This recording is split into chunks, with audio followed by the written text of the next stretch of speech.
হাসনাতের ওপর হামলা, আটক অন্তত ৭০ জন। এনসিপির মুখ্য সংগঠক হাসনাত আবদুল্লার ওপর গাজীপুরে হামলার ঘটনায় অন্তত ৭০ জনকে আটক করেছে পুলিশ। রোববার দিবাগত রাতভর বিভিন্ন স্থানে অভিযান চালিয়ে তাদের আটক করা হয়। এ ঘটনায় এখন পর্যন্ত অভিযান চলছে। গাজীপুর মেট্রোপলিটন পুলিশের উপকমিশনার রবিউল হাসান বিষয়টি নিশ্চিত করেছে।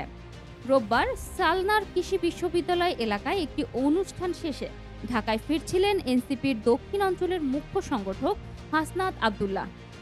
চান্দনা চৌরাস্তা এলাকায় পৌঁছালে জ্যামে আটকে থাকা অবস্থায় ৪ থেকে ৫টি মোটরসাইকেল যোগে হামলা করা হয় তার গাড়িতে।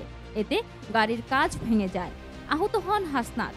পরে পুলিশ প্রহরায় তাকে ঢাকায় নিয়ে আসা হয়।